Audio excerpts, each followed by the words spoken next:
निर्वाचनबाट नयाँ सरकार आउँछ। प्रधानमन्त्री सरकारको क्याप्टेन हुन्छ।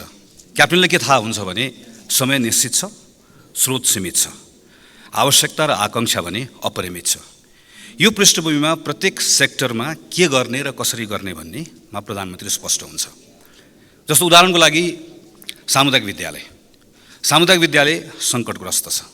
सामुदायिक विद्यालयमा विद्यार्थी भर्ना हुन्छ तर त्यो विद्यार्थी टिक्दैन। पढाइ हुन्छ तर सिक्दैन। सामुदायिक विद्यालयमा करिब 55,000 शिक्षकको दरबन्दी पुगेको छैन। कर्णालीमा मात्र हामीले हेऱ्यौँ भने 40% विद्यालयमा एकजना शिक्षकको दरबन्दी पनि छैन। सामुदायिक विद्यालयको क्षेत्र हेभिली अन्डर फाइनान्स छ। यस्तो बेलामा क्याप्टेनलाई के थाहा हुन्छ भने अब के गर्ने हो, के नगर्ने हो, कहाँनिर हस्तक्षेप गर्ने हो, कसरी गर्ने हो, कुन पोलिसी इन्स्ट्रुमेन्टबाट मैले पाएको समयभित्र म शिक्षकको अभाव पूर्ति गर्छु, सिकाइको सङ्कट हल गर्छु, सामुदायिक विद्यालयको स्तर उन्नति गर्छु भन्ने थाहा हुन्छ। यसरी प्रत्येक सेक्टरको बारेमा थाहा भएपछि उसले आफ्नो मन्त्रीलाई म्यान्डेट दिन्छ। त्यो म्यान्डेट अनुसारको एउटा लक्ष्य हुन्छ, समय तोकिएको हुन्छ, मिति तोकिएको हुन्छ र त्यो कुरालाई सार्वजनिक गरिन्छ। क्यानाडामा यसको अभ्यास, बाहिर यसलाई पब्लिक ट्र्याकर भनेर भनिन्छ, बाहिरबाट यसलाई ट्र्याक गरिन्छ। र प्रधानमन्त्री कार्यालय भनेको एक प्रकारले मन्त्री परिषदको प्रधानमन्त्रीको कार्यालयको काम भनेको यसरी तोकिएको टार्गेट अनुसार काम भयो कि भएन भनेर अनुगमन गर्छ, मूल्याङ्कन गर्छ, के अप्ठ्यारो भयो भने गाँठो फुकाउँछ। अब सचिवले मन्त्रीलाई होइन, मन्त्रीले सचिवलाई ब्रिफिङ दिन्छ। अनि हाम्रो संसदको काम के हुन्छ? सरकारले लिएको यो पहल कदमीमा हामी के सहयोग गर्छौँ, कतिपय सन्दर्भमा प्रश्न गर्छौँ, कतिपय सन्दर्भमा विकल्प सुझाउँछौँ। मूलतः हाम्रो भूमिका ओभरसाइट एजेन्सीको जस्तो हाम्रो भूमिका हुन्छ। वास्तवमा यस्तो हुनुपर्ने हो, यस्तो हुनसक्छ। तर हाम्रो सन्दर्भमा के हुन्छ? नयाँ सरकार आउँछ, प्रधानमन्त्रीलाई यसो भाषण सुन्दै गर्दाखेरि सबै कुरा थाहा भएको जस्तो लाग्छ, तर वास्तवमा थाहा हुँदैन। यो एक प्रकारको बयानबाजी मात्रै हुन्छ। के गर्ने, कसरी गर्ने भन्ने थाहा हुँदैन। त्यो थाहा नभएपछि मन्त्रीलाई पनि थाहा हुँदैन। थाहा नभए जब मन्त्री नयाँ जिम्मेवारी लिएर जान्छ, मन्त्रीलाई सचिवले ब्रिफिङ गर्छ। अनि केही दिन मन्त्रीले सचिवको कुरा सुनिसकेपछि अब मन्त्रीले बिस्तारै निर्देशन दिन थाल्छ र केही कुराको घोषणा गर्छ। त्यो निर्देशन र घोषणा पत्र पत्रिकामा छापिन्छ। अनि त्यो छापिएको कुरा पढेर आएर अनि हामी संसदभित्र त्यो निर्देशन र घोषणाको वरिपरि प्रतिक्रियाहरू व्यक्त गर्छौँ, प्रश्नहरू व्यक्त गर्छौँ। हामी यसरी नै रुमलिरहेका छौँ। यही सन्दर्भमा हामीले नीति तथा कार्यक्रमलाई हेर्नुपर्छ। प्रधानमन्त्रीसँग भएको भिजन, त्यो भिजनका आधारमा नीति कार्यक्रमहरू हामीले बनाइरहेका छैनौँ। मन्त्रालयले करिब यो फागुन चैत्रतिर योजना महाशाखा भन्ने हुन्छ, योजना शाखा कतैतिर, त्यसले बिस्तारै आफ्नो मातहतका निकायहरूलाई एउटा सन्देश पठाउँछ। नीति कार्यक्रममा राख्नुपर्ने कुराहरू पठाउनुहोस् भनेर भन्छ। सबैले पठाउँछ। त्यो पठाएपछि त्यसलाई एक ठाउँ टिपोट गरिन्छ, कम्पाइल गरिन्छ। त्यो कम्पाइल गरेको कुरा मन्त्री परिषद प्रधानमन्त्री कार्यालयमा पठाइन्छ। प्रधानमन्त्री कार्यालयमा केही सचिवहरू हुनुहुन्छ जो ठिक ठाउँमा मेरो सरुवा भएन भनेर रिसाएर बस्नुभएको, झोक्राएर बस्नुभएको। त्यो सचिवहरूको सानो एउटा समूह बनाइन्छ। अनि त्यो समूहलाई कम्पाइल गर्न दिइन्छ। कम्पाइल गरेको डकुमेन्टलाई नीति कार्यक्रम भनिन्छ र यो यहाँ प्रस्तुत हुन्छ। हामी नीति कार्यक्रममा छलफल गर्दै गर्दा कसरी गरिरहेका छौँ भने, मानव यो नीति कार्यक्रममा छलफल गरिसकेपछि यसको आधारमा बजेट बन्छ। बजेट त लक भइसक्यो, त्यो त अब छाप्न मात्रै बाँकी हो नि। अब यसभित्र भएको छलफललाई कसले ग्रहण गर्ने हो, यसको अर्थ के हुने हो, हामीले यसमा कहिले पनि केही पनि प्रश्न गरिरहेका हुँदैनौँ। यही कुरा बजेटको सिद्धान्तको छलफलमा पनि हामीले उठायौँ र यसको आधारमा यो फेरि अहिलेको सरकारको सन्दर्भमा मात्र कुरा गरेको होइन मैले, हामी यस्तै गर्दै आइरहेका छौँ। यसलाई बदल्नु पर्यो भनेर मान्य विश्वप्रकाश शर्मा र मैले केही दिन अगाडि मान्य अर्थमन्त्रीजीलाई उहाँकै कार्यालयमा गएर भेटेर हाम्रो सन्दर्भमा तालिका कस्तो हुनुपर्छ भनेर एउटा तालिकासहित र त्यसको व्याख्यासहित बुझाएका छौँ, जसमा हामीले भनेका छौँ चैत्र महिनामा यो नीति र कार्यक्रम यहाँ पेश हुनुपर्छ र वैशाख र जेठको यो महिनालाई बजेट कार्यान्वयन गर्ने सन्दर्भमा जति पनि कानुनहरू निर्माण गर्नुपर्ने हो ती सबै कानुनमा छलफल गरेर पारित गर्ने समयको रूपमा प्रयोग गर्नुपर्छ। जसको कारणले गर्दा संसदबाट बजेट पारित हुँदै गर्दा बजेट मात्रै पारित हुँदैन, त्यसको लागि चाहिने इन्स्ट्रुमेन्ट, कानुन, त्यसको लागि चाहिने मन्त्रालयले पनि कार्यविधिहरूमा काम गर्छ, त्यो सबै पारित भएको अवस्था हुन्छ। एउटा विषय हो। दोस्रो विषय, यो प्रस्तावित नीति तथा कार्यक्रममा 188 बुँदा छ। यसरी पढ्दै गयो भने यो भित्र सबै छ। इच्छा छ, समीक्षा छ, कार्यक्रम छ, योजना छ, आयोजना छ। राम्रोसँग हेऱ्यो भने केही पनि छैन। यस्तो किन हुन्छ? किनभने यो के को लागि ल्याइएको भन्ने कुरामा हामीले कहिले पनि सघन छलफल नगरेको हुनाले गर्दा हामी अल्मुलेका हुन्छौँ। बेलायतमा क्विन्स स्पिच वा किङ्स स्पिच भनेर योभन्दा अघिल्लो पटक हामीले हेऱ्यौँ भने जम्मा 940 शब्दको छ। 10 मिनटमा त्यो वाचन सकिन्छ। र गएको पटक हामीले हेऱ्यौँ भने त्यसमा ठ्याक्कै के छ, यो पटक मेरो सरकारले यो वर्षमा 38वटा कानुन लिएर आउँछ। यो कानुन बनाउँछ, प्रस्ताव गर्छ, तपाईँहरूले पार्लियामेन्टबाट बनाउनु होला। यो कानुन किन बनाउने भनेर त्यसको उद्देश्य राख्छ र ठ्याक्क त्यो ल्याउँछ, 10 मिनटमा वाचन गर्छ, सकिन्छ। हाम्रोमा पनि त्यही थियो। 2048 सालमा तत्कालीन राजा वीरेन्द्रले वाचन गर्दै गर्दा जम्मा 24वटा बुँदा मात्रै थियो र मूलतः नीतिको कुराहरू थियो। 2064 सालपछि हामीले के गर्यौँ, नयाँ गर्ने भन्ने सन्दर्भमा हामीले बिस्तारै कार्यक्रमको विस्तृतीकरण गर्यौँ र बिस्तारै सरकारको विज्ञापन गर्ने जस्तो यसलाई एउटा अस्त्र बनायौँ।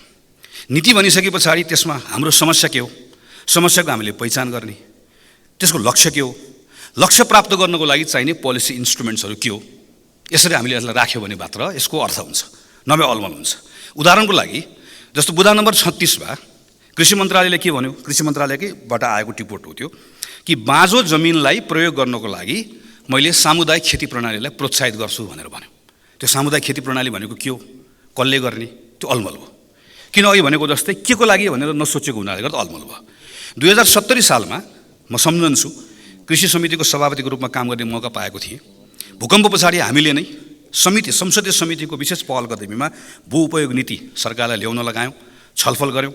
त्यसको आधारमा भूमि सम्बन्धी ऐन आयो। त्यो ऐनमा मैले नै सांसदको रूपमा संशोधन राखेँ। हामीले त्यसको आधारमा भूमि ब्याङ्क बनाउने अवधारणा ऐनको अङ्ग बनायौँ। तर पछि 79 सालमा यो 77 सालमा नियमावली बनाउने बेलामा त्यसलाई ड्रप गरियो, त्यसलाई हटाइयो। भूमि ब्याङ्कको अवधारणा मात्रै कार्यान्वयन गऱ्यौँ भने बाँझो र अनुत्पादक जमिन प्रयोग नगरेको जमिन जुन छ त्यो प्रयोग नगरेको जमिनको एउटा कानुनी आधार बनिहाल्छ। त्यस्तै गरी कृषि व्यवसाय प्रवर्धन सम्बन्धी ऐनको ड्राफ्ट हामी केही सांसदहरूले मिलेर 8 वर्ष अगाडि कृषि मन्त्रालयलाई बुझाएको। त्यो एउटा मात्रै कानुन बन्यो भने मूल्य श्रृङ्खलामा उत्पादन गर्ने कृषक र व्यवसाय गर्नेको बिचको सम्बन्ध कस्तो हुने भनेर त्यसले परिभाषित गरिहाल्छ। अर्थात् सरकारले ल्याएको यो नीतिको लागि चाहिने पोलिसी इन्स्ट्रुमेन्ट के हो भन्दा मैले कृषि व्यवसाय प्रवर्धन ऐन बनाउँछु, मैले भू उपयोग ऐनमा भएको भूमि ब्याङ्कलाई तुरुन्त सुरु गर्छु भनेर भन्यो भने यो सरकारले राखेको बाँझो जमिनको प्रयोग गर्ने कुराको लक्ष्य प्राप्त हुन्छ। यसरी हामीले कुन कुरा राख्यो भने कुन लक्ष्य प्राप्त हुन्छ, नीति बनाउँदाखेरि यसरी हेर्नुपर्ने हुन्छ। केही नीतिहरूमा फेरि हामीले डिपार्चर पनि गर्नुपर्छ। जस्तो हामीले वित्तीय संहिताको सन्दर्भमा के गर्दै आयौँ, स्थानीय सरकारहरूलाई अनुदान दियौँ। त्यो अनुदानलाई हामीले सशर्त अनुदान भन्यौँ। सशर्त अनुदानमा हामीले शर्त कस्तो राख्यौँ, कार्यक्रमको शर्त राख्यौँ, आयोजनाको शर्त राख्यौँ। अब अनुभवले हामीलाई के सिकायो, आयोजनाको शर्त राख्दै गर्दा हामीले अपेक्षा गरेको प्रतिफल प्राप्त भएन, अर्थात् यो नीतिले भनेको अनुसार काम भएन। अब यसलाई बदल्नु पर्यो, केही कुरामा डिपार्चर चाहियो। अब अहिले यसपालि हामीले के भन्यौँ, अब हामी वित्तीय संहिताको सन्दर्भमा खास गरिकन वित्तीय हस्तान्तरणको कुरालाई कार्य सम्पादनसँग जोड्छौँ। अर्थात् हामी कार्यक्रमका सन्दर्भमा होइन, उपलब्धिका सन्दर्भमा, आउटपुटका सन्दर्भमा, यो स्कुल बनाउने भनेर होइन, तिमीले सिकाइका सन्दर्भमा यो परिणाम दियो भने तिमीले यति अनुदान प्राप्त गर्छौ भनेर जान्छौ। हामी बिस्तारै एक प्रकारले त हामी सशर्त अनुदान घटाउँछौँ, हामीले यो नीति लिन्छौँ है भनेर हामीले संहिताको सन्दर्भमा भन्यौँ। नीतिको डकुमेन्टले यसलाई यसरी के भन्यो भने एक ठाउँ राखेँ कि म यो नीति यो पटक बदल्दैछु। केही नीतिमा फेरि अभ्यास गर्दै गर्दा सोचेको कुरा नआएपछि परिमार्जन चाहिन्छ। जस्तो हामीले विद्युतीय सवारी साधनलाई प्रोत्साहन गर्ने नीति केही वर्षदेखि लियौँ। हामीले के भन्यौँ, यसबाट कार्बनको उत्सर्जनमा पनि हामीलाई सहयोग पुग्छ र खास गरिकन विद्युत उपभोगको सन्दर्भमा पनि बढ्छ र पेट्रोलियम पदार्थमाथिको निर्भरता घट्छ। अहिले प्राइभेट भेहिकल्सहरू ठुलो मात्रामा हामीले बिस्तारै इलेक्ट्रिक भेहिकल बनाइसकेका छौँ, त्यो ठिक भएको छ। तर हामीले सोचेको जस्तो भएन, अर्थात् पेट्रोलियम पदार्थमाथिको जुन परनिर्भरता घटाउने भनेका थियौँ सोचेको जस्तो घटेन। पेट्रोलियम पदार्थको अहिले केही तथ्याङ्कले के भन्छ, खपत घटेको छ, तर उद्योगको कारणले गर्दा हो। त्यसो भए के हो त, त्यसो भएदेखि यसलाई परिमार्जन गरेर अब के थप्नुपर्ने भयो हामीले भने निजी सवारी साधन त गर्ने नै हो, तर त्योभन्दा पनि लामो दूरीको सवारी साधनलाई, बसलाई, ट्रकलाई विद्युतीय सवारी साधन नबनाइकन हामीले सोचेको जस्तो पेट्रोलियम पदार्थमाथिको हाम्रो निर्भरता नघट्ने रहेछ।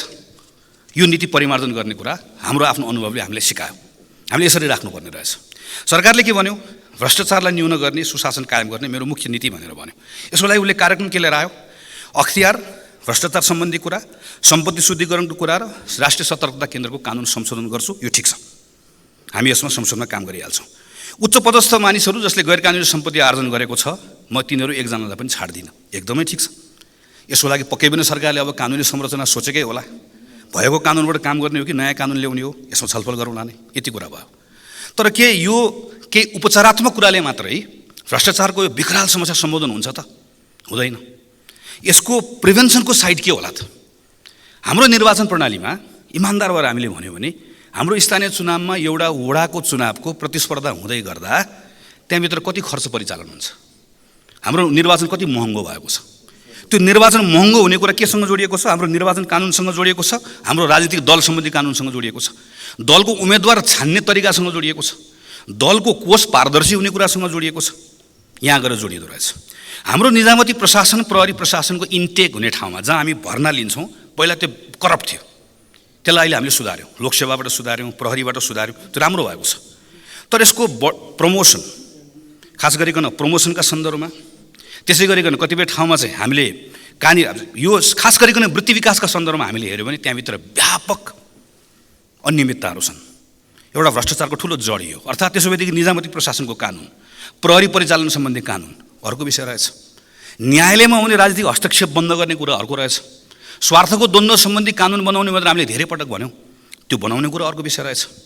यसरी हामीले हेऱ्यौँ भनेदेखि भने लोकसेवा आयोगको भूमिका बढाउने कुरादेखि लिएर प्रदेशलाई सञ्चालन गर्ने कुरासँग स्वार्थको द्वन्द्वको कानुनदेखि लिएर संवैधानिक निकायको नियुक्तिसम्मका विषयहरू एक ठाउँ जोडेर राख्यो भने मात्रै हामीले यो नीतिबाट भ्रष्टाचार न्यून गर्छु, सुशासन कायम गर्छु भनेको लक्ष्य प्राप्ति हुने रहेछ। न कि हामीले अख्तियार बलियो बनाउँछु, दुईटा तिनवटा काम गर्छु भनेर मात्र नहुने रहेछ। यो सँगै अर्को सामाजिक पक्ष हामीले हेऱ्यौँ भनेदेखि भने शिक्षा र स्वास्थ्य यो दुईटा यस्तो क्षेत्र हो, शिक्षा र स्वास्थ्यमा चाहे त्यो राजनीतिक कर्मी हुन्, चाहे त्यो यो निजामती सेवाका हुन्, प्रहरी प्रशासन अड्डा अदालत जहाँका हुन्, हामीले भन्ने गरेको गुणस्तरीय शिक्षा, हामीले भन्ने गरेको स्वास्थ्य, गुणस्तरीय स्वास्थ्य, यो दुईटाको पहुँच सर्वसुलभ, अझ एक प्रकारले संविधानले गरेको कमिटमेन्ट, संविधानको वाचा अनुसार निःशुल्क गुणस्तरीय प्राप्त गर्ने हो भने यसले नेपालमा भ्रष्टाचारलाई कम गर्ने कुरामा कति ठुलो अर्थ राख्ला।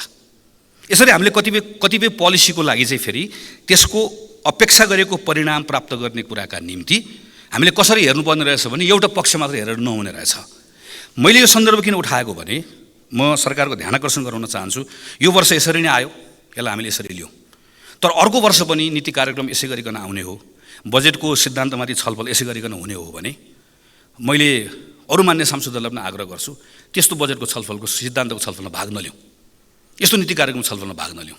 यो सरकारको पनि समय बर्बादी हुन्छ, हाम्रो पनि समय बर्बादी हुन्छ। यसलाई बदल्नुपर्छ। बदल्ने तरिका छ, बदल्ने तरिका हामी मिलेर बदल्ने हो। मैले सरकारलाई यो गरिनस् भन्न खोजेको होइन, यो गरौँ भन्न खोजेको। हामीले भनेका छौँ, यहाँबाट सुझाव दिएका छौँ, यो सुझावलाई सरकारले ग्रहण गरोस्। के कानुनहरू प्रस्तावित गर्नुपर्ने छ, कानुनहरू बदल्नुपर्ने छ, कानुनहरू बदलौँ। संसदले पनि आफूले के कुरामा बदल्नुपर्ने छ हामी पनि बदल्न तयार छौँ। यो ल्याउने समय पनि बदलिनु पर्यो, यो बनाउने तरिका पनि बदलिनु पर्यो, यसभित्र हुने अन्तर्वस्तु पनि बदलिनु पर्यो। यो बरु जम्मा 5 पेजको आओस्, तर सरकारले के भन्नुहोस् भने मैले यो कुराको लागि यो नयाँ कानुन ल्याउँदैछु, यो नीतिबाट मेरो अपेक्षा गरेको परिणाम आएर म बदल्दैछु, यो कुराको मेरो समग्रतामा म हेर्दैछु, यसरी आओस्। मेरो यसमा शुभकामना छ।